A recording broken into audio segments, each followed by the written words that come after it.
Hey, after coming up on 92 years, I'm blessed to be here. That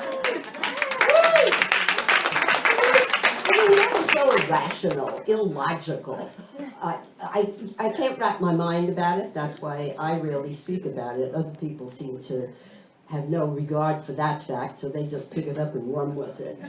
But when I think back, to where I've been and what I've seen, like that farmer insurance commercial, I know a lot because I've seen a lot.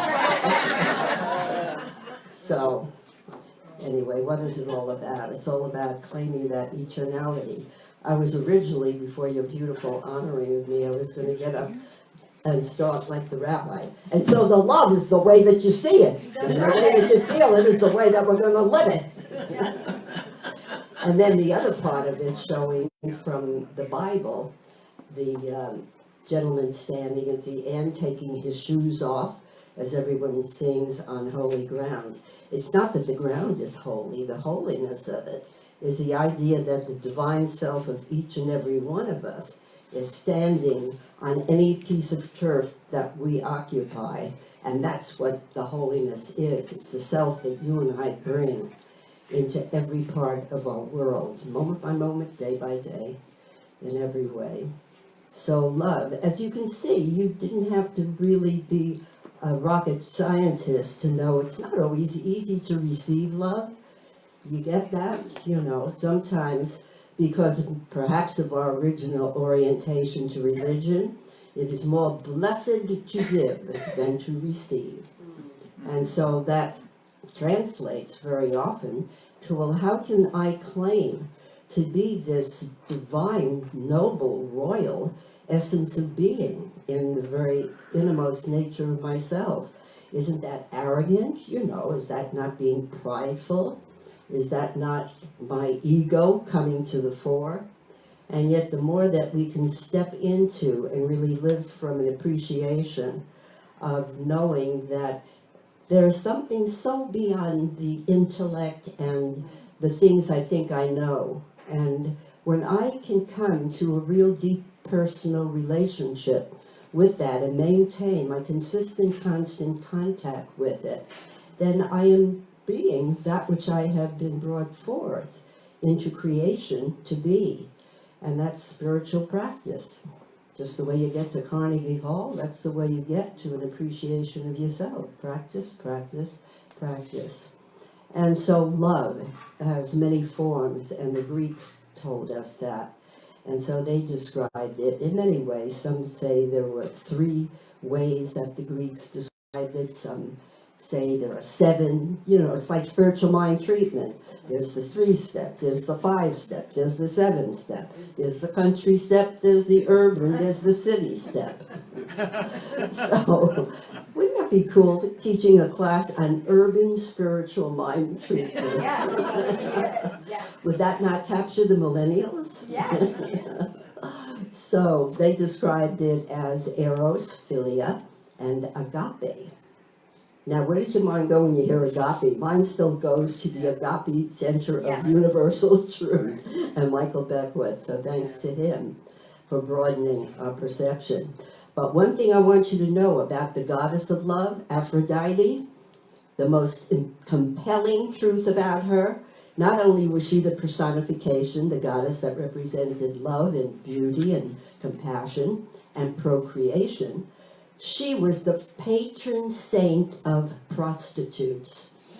Now, how do you like that? How do you like them apples?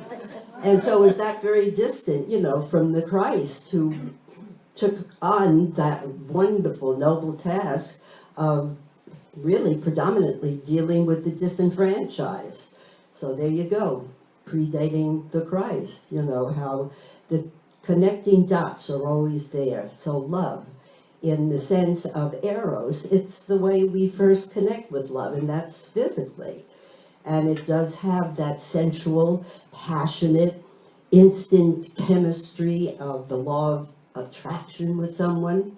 And I started thinking back about love in my life, beyond the Philia, which is the family love, parents and children and family connections. And I thought when I was 10 years old, lived in New York, and it was not unusual for families to send their kids to summer camp away, either the Catskill Mountains or to wherever they could get rid of us for a couple of months. And so my brother went to the same camp I did. He was 4 years older, and so he became a junior counselor at the same camp at which I met my first love. His name was Harrison. Yeah. And I can remember being very unfamiliar with this feeling of why would I kind of wanted to cozy up to him and find any excuse to hold a hand or touch a shoulder or something. And I have a picture of me as the 10-year-old with this little kid. I know I have it. To locate it is a different thing. It's like God. I know I have it, but can I locate it in this moment of trial and tribulation? That's a whole other discussion. And so that was my first encounter at 10. Then I proceeded, I'm sure, through many other encounters, but the one that predominates is in World War II. See, that tells you I know a lot because I've seen a lot. World War II. And I somehow, at the age of 18 or thereabouts, developed a pen pal relationship with a soldier. Maybe there was like a thing going on in high school where they said, pick this name and start writing to our soldiers overseas. And his name was Frank. Don't remember his last name. And lo and behold, I thought that he was like safe. He was like over in Europe. All of a sudden, he writes me and says, I'm coming to New York and I would love to meet you. And it was like, oh my God, what am I doing? I got my hair and that. And so, traditional, if you're from New York or from that time and space, the meeting place that, particularly if you didn't know someone, was under the clock at the Waldorf Astoria Hotel. And that became the recognition point where someone would know. And so I got all dressed for the occasion, and with heart palpitating beyond description, I showed up, and I was the only one in that particular moment under the clock, people wandering back and forth. And was anybody ever at the Waldorf in New York City? And so all of a sudden, without any imagination of fantasizing, the most handsome, the most charming, the most beautiful man showed up. And he said, hello, are you Sue? I'm Frank. And I swooned. Because after all, that's what we did in those days. We took out our handkerchiefs and daintily mopped our fevered brow, and we swooned. And so we had a lovely lunch, but I was not present to the experience of reciprocal love. I was only preoccupied with my own anxieties and insecurities and unfamiliarity with how to relate under this kind of a situation. And so he came and he went. We wrote for a couple of times after that. And again, I had a picture because this was too rich not to capture and keep, but I don't know where that is. And so that was it. And then life takes us, through what it means to lose a love, losing my brother and my mom, and then getting married and finding a way to build a life on love. So the eros is the first way that we get a clue that somewhere deeper inside, a deeper kind of love abides. To be able to love the object is an indication that subjectively, love is the stirring impulse. I always love the simplicity with which Ernest Holmes said, love is a force that has an irresistible sweep. And that's why, in all the love songs and in all the poetry and all the writings of love, I was swept off my feet. Well, that's not a physical experience. That's literally the impulse of the divine presence within, which the poet, all's love, all's law, and then Holmes picked it up to say, all is love and all is law. That the impulse is love. That's the impelling force that causes us to feel good, to do good, to experience good, and to learn how to receive that good, knowing that this universe operates on a reciprocal premise, that as I give, so do I receive, and yet I can't give unless I know I have already received the greatest gift of all. I've received the gift of love. I've received the gift of life. I've received the gift of honoring that same quality of being within me that exists within everyone everywhere. And so to know that passion and pleasure go along with it. You know, in the Centers for Spiritual Living community, there is the opportunity to operate from a yearly theme of talks and to select a topic each week, you know, for your edification. If you want to use it, great. Otherwise, you know, adapt it or just let it plant some seeds for your own creativity. And this month is the many colors of love. And the interesting thing is in showing that life perpetuates itself. Life must move on. Because up to this point, all of the ministers already having the ministries, most of them having been around for quite a while, picked up 2019. In fact, I did one of the weekly suggestions last year. This year, they turned it over to the new generation. It's the new ministers of the millennial age group that were called upon to invoke ideas. And so today's, under the theme of the many colors of love, the broad theme for today is sacred sexuality. Because those are things, you know, when I came into the ministry, it's like, excuse me, no sex, politics, or religion. You know, you're there to strictly stay with the spiritual principle. And so I listened to that, and one of my first workshops in Edmonton was Money, Sex, and Power. In conservative Edmonton. Needless to say, a couple of people walked out, a couple frowned, a couple questioned. But if we're not here to have people walk out and question and look dubious, what are we here for? We are asking that people extend themselves beyond everything that we're so used to humanly, the concrete, the visible, the physical, the human. Talk among yourselves about love. Tell someone you love them.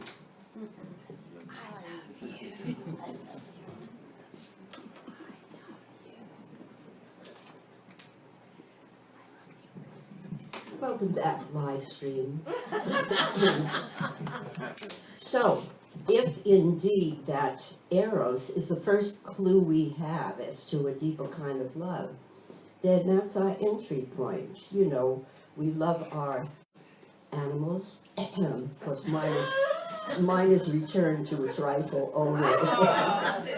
However, we do welcome a new one as a 3-year-old lab. So, you know, that's not me, that's Diane. So love, it has to be objectified before perhaps in my Western mode of living, I can identify, well, how can I love? What is, again, that impulse that causes me to love people and places and things? And I love my car, and I love this. It's the object.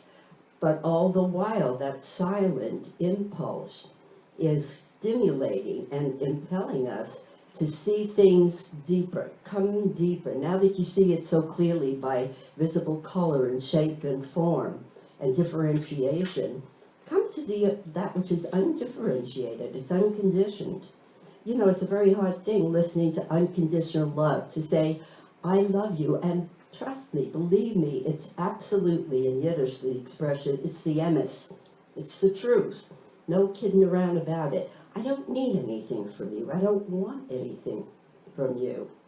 When I was in Egypt many, many years ago, how does that sound? The first thing I did, someone said, you must dip your hand in the Nile. You know, some ritualistic thing. You don't have to dunk yourself, but put your hand in. And I remember we were on tour and we were at a hotel right on the Nile. And so I excused myself and everyone said, where are you going? I went, you want to come with me? I'm going to dip my hand in the Nile. Why? It may not be as clean as you think it is. There's been lots of dipping. and who knows what else. So, the ritual of love is always like pointing its finger, come with me, beckoning, welcoming, and yet with our human awareness and that dualistic way of approaching life, I somehow don't always capture that because I'm too busy seeing, is it the right color, is it the right size, and does it have the right smell? That's how we gauge, and that's sadly such a minimalistic way of approaching life. And so the Eros, however, points me to filial, brotherly love, that somehow I start cultivating friendships, and I start cultivating an awareness of I can be affectionate, I can be loyal, I can be devoted, and I can start also cultivating that sense of help and support and selflessness. What can I do for you? Remember, the old saying is in the human way, it's like, what's in it for me? And then it evolves into, no, that's not quite the way it works. Switch it around. That's how we live life in the paradox, in the conundrum of somehow maintaining stability and inner composure and a sense of the grandiosity of life while in the midst of the ordinary, the things that we're so used to doing. But the thing is that the conundrum of life is most effectively and artfully navigated when you have a deep sense of, beyond all of the passing tides of people, places, and things and conditions that now particularly are stirring in ways of fear and anxiety and uncertainty about the future of our civilization. In the midst of that, I've got to have a rock, I've got to have an anchor, I've got to have something that so tethers me to that which is permanent and changeless, the immortal, the universal. I was having a discussion with someone. It's daunting. I've never really and truly paid very much attention to the chronology of aging, other than to make sure I wear the right makeup and color my hair. But beyond that, it's like we were talking about death, and we both, she's 87, this friend of mine, and we were saying, it's kind of daunting to realize I have lived, obviously more than I'm going to live, here in this mortal stage. And that started me thinking, and then of course the minute that thought penetrates consciousness and becomes a focal point, what happens? People start dying around me, and it's like, oh my God, how did that happen? And of course the collective mourning with Kobe Bryant, within our city and throughout the world. And suddenly, again, that sharp contrast, that conundrum, that paradox that says, what are you talking mortality? He's not here anymore. You won't see him shooting hoops. That won't happen. You won't find him doing a slam dunk. Yes, he is. Somewhere, somehow, on a different dimension of life. The fact that we can be talking and reflecting and remembering is the signal that something is stimulating my capacity to think, to be sad, to be happy, to feel. To experience life in a physical sense means that silent, secret, impelling force is the presence of love, that irresistible power that is sweeping in and through and as us. So, coming from that filial, brotherly, how can I help? This is a filial community that is not only filial, but it's erotic, because such love is here. The one comment that my grandson made when he was here last time, and you were also kind of generous, the one thing he picked up on, he said, Grandma, I have never met such gracious, kind, and warm people. And to be, that's the feeling. We think a lot, that. We rationalize, we analyze, we speculate. Holmes had a fabulous quotation somewhere through the years, and he said, we analyze, we psychologize, we mentalize, we emotionalize. When are we going to spiritualize? When are we going to get to the point of saying everything that I'm psychologically, mentally, and emotionally playing with, and we all have things that we're transcending, and yet the only way to move through it, beyond it, over it, and out of it, and yet take it with me as a compassionate quality of my being, is to bring the spirit of aliveness, of joy, of eternality and universality. The impact we've made on each other, it's imprinted in the universal mind of God. Everything that you're thinking with is the mind of God. Everything I'm thinking with. Now, where does the difference come in? Well, how come he, she is so enlightened and uplifted and wise and alive and healthy and well, and then on the other hand, there'll always be on the other hand. The closer our relationship is, I think of that tradition, I walk closer with thee, O Lord, some hymn. You know, that's it. The more front, up, deep, personal, consistent, conscious contact I maintain and reaffirm in my awareness that there is a universal principle. It is loving, it is wise, it is self-organizing, it is self-correcting, and it's the origin of all creation. The more I can continue to come home, to take my shoes off and stand on that holy awareness of who and what I am in the divine sense of my being, and the more I can identify with it and say, I'm not mere mortal. Oh, you don't know the troubles I've seen. Yes, I do, because I've had my own. They may not be the same as yours. I may not have your fears. I got fears. I've got anxieties. I've got my, again, Yiddish shticklock, you know, the kind of peculiarities that you have. You can't translate Yiddish expressions, you just can't. And so in that way, I can not dissociate, but at one point there's a deeper way of inclusiveness. I can take you, my foolishness and my ways of being off-center, by simply reminding myself, for me, you know, my famous 4 words that have helped me through so much. In any situation, I can still stop, look, listen within, take a deep breath and say, God is, I am, and just keep playing that record instead of, oh dear, there you go again. I thought you were over that. Oh well, I guess you never get past that one. You know, we are constantly in communication. Why not turn the corner? I was thinking last night, it's a simple metaphor, but I was thinking, here we are. We're standing before a closed door, and we're wishing and we're wanting and we're desiring brotherly love and physical contact, and then a deeper sense of knowing I'm worthy of that love. There's a deep divine essence within me. And meanwhile, right on the other side of the door awaits the presence and power, and all it needs is for us to open the door and say, I know, I recognize, I remember, thou art that which I am that which thou art. And in those moments, suddenly the turbulent waters calm and there's a quiet.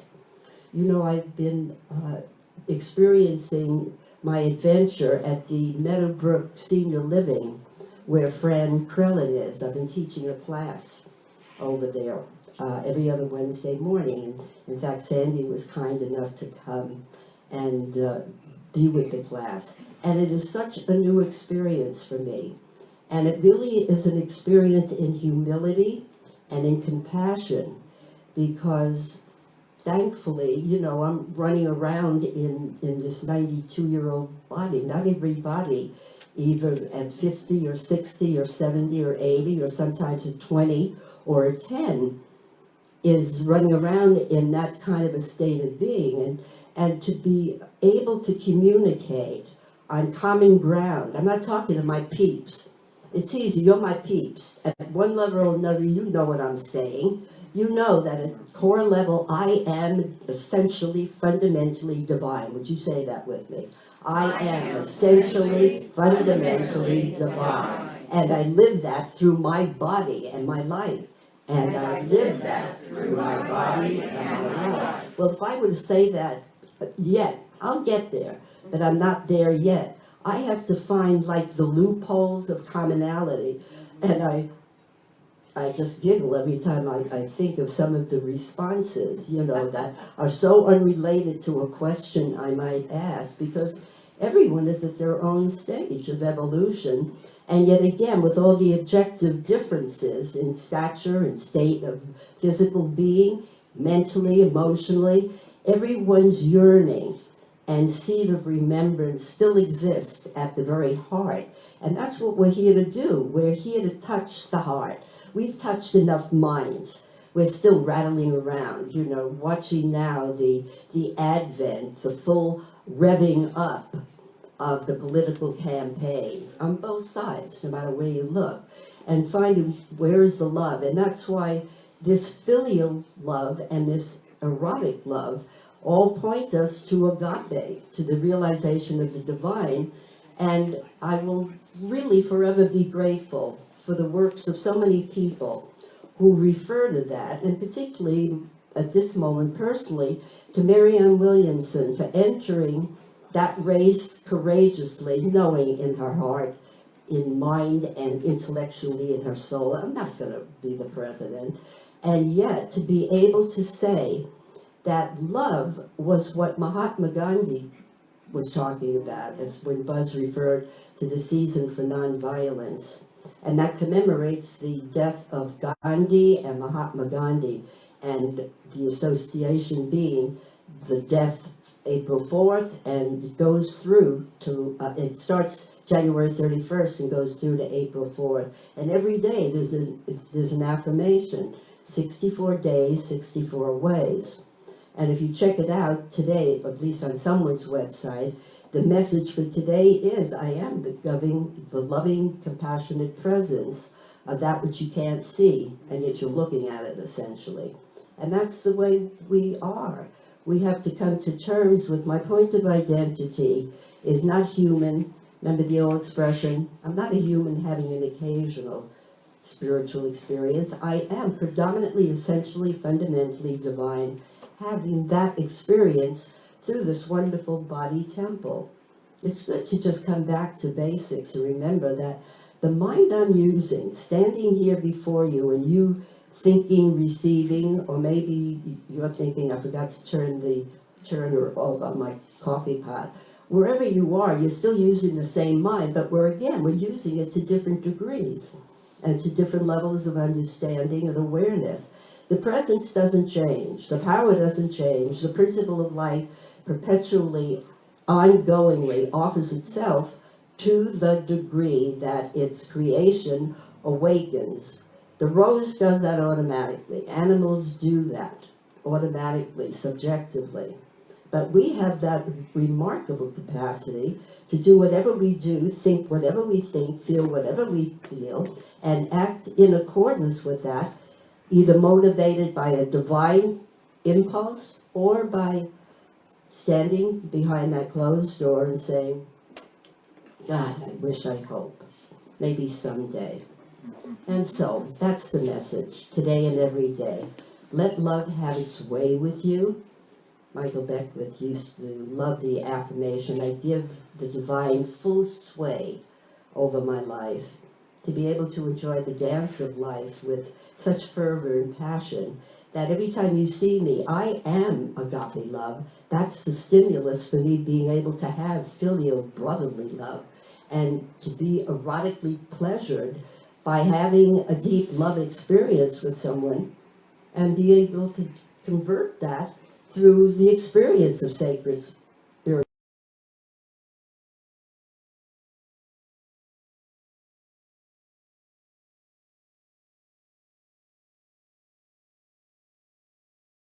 And truly experiencing the cosmic orgasm.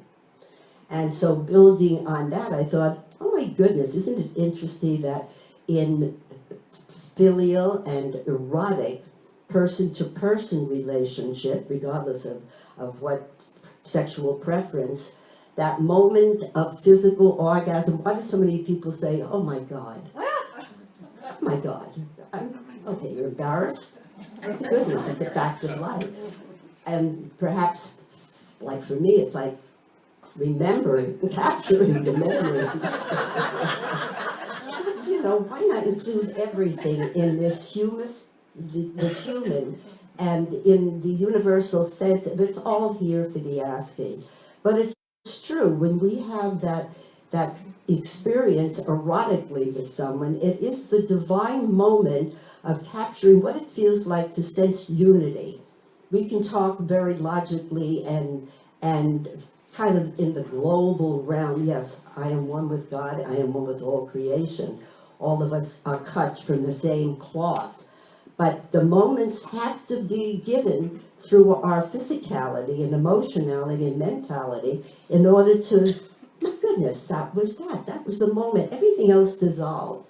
What I was supposed to do, what I didn't do, how it's all going to work out, what's the political, global, financial, economic, immigration, environmental, what's that all going to look like? How are we all going to muddle through? And what about our kids and the 7 generations beyond that?